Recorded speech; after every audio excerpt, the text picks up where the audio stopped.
Hola a todos y bienvenidos un día más a otro vídeo del canal. Hoy vamos a hablar sobre un tema bastante importante en los últimos meses, como es la inflación, así que vamos a comentar un poco los tipos, digamos, de inflación que hay, para entender realmente cuál es la situación actual a la que nos enfrentamos. Y por otro lado también vamos a ver un poco las perspectivas económicas en función de los futuros aumentos de los tipos de interés que se espera que se produzcan. Uno de los aspectos que más se ha debatido hasta ahora ha sido, por ejemplo, la actuación de las autoridades monetarias, en concreto de la FED y del Banco Central Europeo. Mucha gente se pregunta por qué han actuado, digamos que de una forma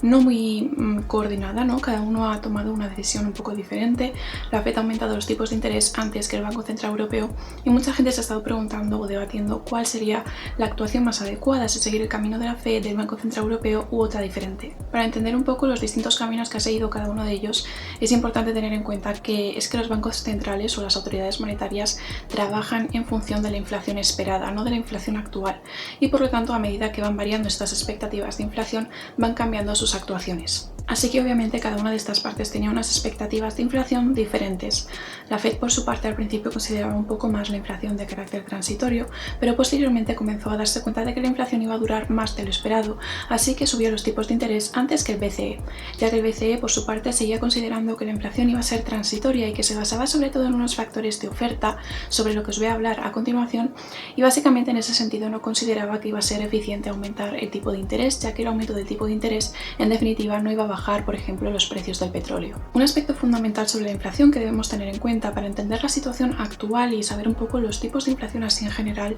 a los que podemos enfrentarnos es distinguir por un lado entre lo que es la inflación de demanda y la inflación de oferta, ya que tiene unas características muy distintas. Por un lado, la inflación de demanda suele ser aquella que está asociada más a factores estructurales de la economía y que además también tiene un carácter más permanente, más a largo plazo, y que suele estar relacionada por inyecciones de liquidez en la economía, es decir, políticas monetarias o fiscales expansivas, lo cual es muy distinto a la inflación de oferta, que suele tener un carácter más transitorio, temporal, que está asociado a factores coyunturales de la economía generalmente y que está más causado, pues, por ejemplo, por el aumento del precio de las materias primas, del petróleo, etc. Y efectivamente, como la mayoría estaréis pensando ya, la inflación actual es una inflación de los dos tipos. Es una inflación tanto de demanda como de oferta. Así que también cuenta mucho esta expectativa o esta concepción que tengan las autoridades monetarias en base a si la inflación es de oferta o de demanda, ya que el Banco Central Europeo hasta ahora había considerado más que era una inflación por el lado de la oferta y por eso no consideraba que los tipos de interés fuesen a ser realmente útiles para combatir la inflación, ya que los tipos de interés realmente pueden combatir más una inflación por el lado de la demanda, pero no tanto una inflación por el lado de la oferta. La cosa es que en realidad ya veníamos arrastrando una inflación que era de los dos tipos, tanto de demanda como de oferta. A pesar de que el BCE le diese más importancia al lado de la oferta, en realidad también tenía un importante carácter desde el lado de la demanda. Aunque sí que es cierto que probablemente la reciente guerra entre Rusia y Ucrania ha dado más incentivos o más importancia a esta inflación por el lado de la oferta, porque ha agravado los problemas de la cadena de suministro, el aumento de los precios de las materias primas, de la energía, etc. Por lo tanto, vemos cómo están cambiando las expectativas de inflación, que aunque en un inicio tenían un carácter más transitorio, ahora tienen un carácter más permanente y más a largo plazo. Por ello, el BCE ha considerado cambiar sus actuaciones y comenzar a aumentar los tipos de interés próximamente, al igual que se espera que se siga haciendo en Estados Unidos. Y esto también refuerza un poco ese peso que ahora se le está dando a la inflación por el lado de la demanda, sin embargo, sin descuidar la importancia de la inflación por el lado de la oferta, que ya os digo que tras la crisis entre Rusia y Ucrania realmente se ha incentivado. Las últimas noticias que suele haber en cuanto a que vamos a entrar en una recesión están en parte un poco ligadas también a estos futuros aumentos de los tipos de interés, porque aunque sí que es cierto que el aumento de los tipos de interés puede paliar la inflación, también es cierto que el aumento de los tipos de interés suele incentivar las recesiones económicas. Es por ello que las autoridades monetarias son un poco reacias a tener que llegar a este punto, ya que no es una medida que suele ser muy bien aceptada por parte de los ciudadanos. Básicamente, al actuar mediante estos aumentos de los tipos de interés, lo que estamos consiguiendo es dificultar el acceso a la financiación. Sería más complicado pedir préstamos, pedir créditos, etc. Y por lo tanto es probable que entonces se estanque la demanda o incluso disminuya, reforzando por tanto el lado de la oferta, e incluso si la oferta llega a ser superior a la demanda, observaríamos las caídas de precios, Por lo tanto, mediante este aumento de los tipos de interés conseguiríamos paliar la inflación, aumentar el ahorro, pero también introducirnos en esa posible recesión económica. La cosa es que las autoridades monetarias también son bastante reacias a tener que llegar a este punto, porque realmente el aumento de los tipos de interés no garantiza que se vaya a paliar la inflación, ya que para ello tendríamos que confiar en que el mecanismo de transmisión de la política monetaria vía el canal de los tipos de interés funciona correctamente. Este mecanismo de transmisión cuenta con distintos factores, eslabones o pasos, digamos, a los que se tendría que llegar o que se tendrían que afectar para que realmente este aumento de los tipos de interés acabe teniendo el efecto realmente deseado en la economía. Por lo tanto, no es algo que nos garantice al 100% que vaya a funcionar, ya que el mecanismo puede contar con ciertos eslabones rotos que hagan que realmente estas actuaciones de las autoridades vía tipos de interés no lleguen a la economía realmente y no se vean los efectos que se esperaba ver. Esto es algo que ha sucedido, por ejemplo, en años anteriores y también un poco en la crisis de 2008. Y tras el anuncio del BCE de que va a aumentar los tipos de interés próximamente, ahora el debate se centra un poco en determinar si el BCE llega tarde, si el BCE tenía que haber aumentado los tipos antes como la Fed o si es la Fed la que tenía que haber esperado y hacerlo ahora como el BCE. Y la cosa es que han tomado decisiones distintas porque ambas autoridades monetarias hacían frente a una situación un poco diferente. En Estados Unidos contábamos con una economía increíblemente sobrecalentada, ya que las medidas expansivas que se han usado tras la crisis sanitaria en Estados Unidos han sido más intensas que en la Unión Europea, por lo tanto no se podía actuar de la misma forma. Así que en Estados Unidos la economía realmente estaba muy sobrecalentada y especialmente en el mercado de trabajo, de ahí todo el tema de la gran renuncia que se produjo y que ya hablamos en un vídeo previo que os dejo por aquí arriba por si os interesa. Esto es algo que no se ha visto en la Unión Europea, donde sí que hay cierto sobrecalentamiento respecto a la situación precrisis sanitaria, pero no tanto como lo que había en Estados Unidos. Por lo tanto, los inconvenientes de las actuaciones que se han llevado a cabo por parte de la Fed o del BCE son un poco distintas. En el caso de Estados Unidos, probablemente el problema es que la Fed quizá ha actuado un poco tarde y quizá tenía que haberlo hecho antes para evitar ese sobrecalentamiento tan excesivo, pero en el caso de la Unión Europea no es que se haya actuado tarde, sino que se va a tener que recurrir a ese aumento de los tipos de interés independientemente de que la resistencia de la economía que hay actualmente en Europa no es tan elevada como la que hay en Estados Unidos. En definitiva, la situación era muy diferente y el problema quizá, pues como digo, en Estados Unidos es más bien que se ha actuado un poco tarde y que por otro lado en la Unión Europea el problema es más bien tener que usar esta medida independientemente de que la economía europea ahora mismo no sea tan resistente y tan fuerte como la estadounidense. Independientemente de eso, ambas partes hacen frente al mismo problema, que al final es una cuestión de grado, es decir, cuánto estás dispuesto a que tu economía entre en recesión para luchar contra la inflación. Y a pesar de que nos estamos centrando en la Fed o en el BCE, obviamente todos los bancos centrales están haciendo frente a esta problemática porque es algo que afecta a nivel global. Por ejemplo, el Banco Central de Argentina ya ha indicado que ha aumentado sus expectativas de inflación para 2022, situándolas en torno al 76%. O por ejemplo, en Chile también ha aumentado las expectativas de inflación, situándose la inflación hasta ahora en más de un 7% y con un acumulado de 12 meses en más del 12%. También es muy importante la inflación que está habiendo sobre todo en cuanto a los alimentos en China. Y a pesar de que estamos hablando de todo este tema de los tipos de interés, es importante, como dije antes, el tema de la inflación por el lado de la oferta. Por lo tanto, también es necesario introducir medidas que traten de paliar ese tipo de inflación, aunque generalmente suele ser más transitoria. Así podríamos introducir medidas como por ejemplo la disminución de aranceles para fomentar el comercio internacional y garantizar el abastecimiento y los suministros en los distintos países, ya que por ejemplo pues hay diferentes problemas de suministro de gas, de petróleo, etcétera, para aquellos países, por ejemplo, que importaban todo eso de Rusia. Entonces, mantener el comercio internacional abierto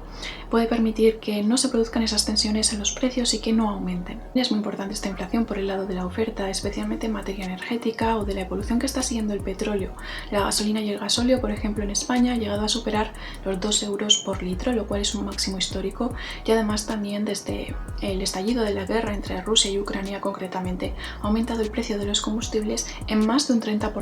Así que vemos cómo esta evolución de los precios del petróleo realmente está impactando, por ejemplo, en estos precios de la gasolina. Aún así, también es cierto que, como comentábamos en un vídeo anterior, existe un desfase temporal en estos precios, ya que realmente el precio de la gasolina cuenta con una fase intermedia de transporte, logística, impuestos, refino del petróleo, etc. Así que realmente el precio, por ejemplo, de la gasolina de junio no corresponde a los precios del petróleo de junio, sino a unos precios del petróleo anteriores. Es por ello que probablemente en su momento observamos algunos de los precios de la gasolina gasolina más elevados en junio de 2022, ya que probablemente ese precio de la gasolina pudiese estar más relacionado con los precios del petróleo de febrero o marzo, que es cuando estalló la guerra entre Rusia y Ucrania. Por ejemplo, en España, en junio, observamos algunos máximos históricos de los precios de la gasolina, llegando a 2,20 euros el litro. Aún así, este precio ha ido bajando paulatinamente. Actualmente lo podemos observar en un nivel inferior a 2,1 euros el litro, por lo tanto se observa una tendencia a la baja. Sin embargo, a pesar de esto,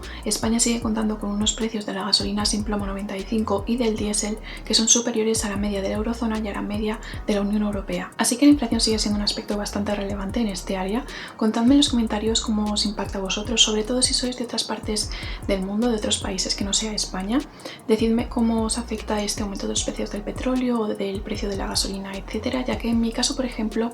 yo llenaba antes de todo el tema de la inflación mi coche, el depósito completo, por unos 45 o 50 euros, y actualmente la última vez que lo he llenado por completo, que ha sido hace unos 5 días, he tenido que pagar 70 euros, así que son como unos 20 euros adicionales que tengo que pagar actualmente gracias a la inflación. Otro tema que en mi opinión es crucial y que es muy importante en relación también a esta inflación y demás, y que creo que no se está hablando tanto, es el tema de los tipos de cambio y de la paridad. Creo que la gente se está centrando mucho en el tema de la energía, de las materias primas, de la cadena de suministro, de los tipos de interés, de las políticas expansivas, etcétera, que obviamente son bastante importantes en la situación actual, pero creo que un tema fundamental es cómo afecta la variación que se ha producido en el tipo de cambio y en las paridades. Y es que no sé si lo sabíais, pero el tipo de cambio actual entre el dólar y el euro no se daba desde hacía 20 años. Durante mucho tiempo el euro ha estado por encima del dólar, pero es que el euro se ha depreciado en torno al 13% respecto al dólar. Por lo tanto, actualmente observamos un canje prácticamente 1 a 1, lo cual nos muestra que existe una paridad entre las dos divisas. Básicamente estamos diciendo que el euro ha perdido en torno a una quinta parte de su valor respecto del dólar,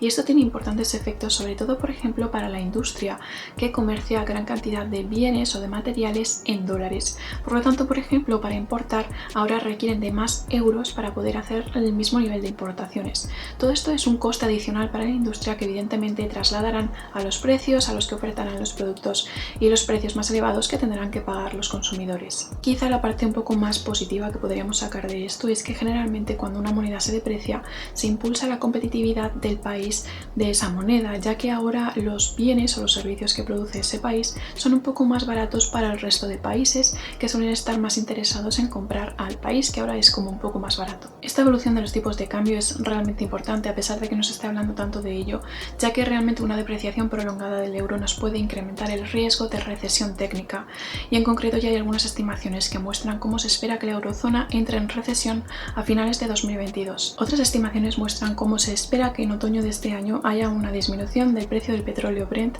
y sumado también a la posibilidad de que haya una recesión, lo cual hará que disminuya también la demanda de dicho petróleo, se espera que el precio del petróleo se vaya estabilizando y vaya bajando progresivamente, y por lo tanto también el precio de la gasolina, aunque siempre teniendo en cuenta ese desfase temporal que hará que veamos que los precios de la gasolina vayan bajando más tarde. En definitiva, a lo que vamos a hacer frente en los próximos meses es a una inflación que va a durar más de lo previsto, aunque sí que se espera que se llegue a un punto en el que paulatinamente vaya decreciendo. Obviamente estas estimaciones van a ser distintas para cada parte del mundo, para cada país. En la Unión Europea concretamente se espera que la inflación sea más dura a finales de 2022 y que se mantenga hasta mediados de 2023, y a partir de ahí ya se produzca una gran corrección en términos de inflación. Pero desde luego el segundo semestre de 2022 va a continuar siendo muy complicado, ya que en este caso la inflación va a seguir siendo persistente y además comenzarán a aumentar cada vez más las restricciones de liquidez en los mercados. En un contexto inflacionario es importante tener en cuenta que tener dinero acumulado en el banco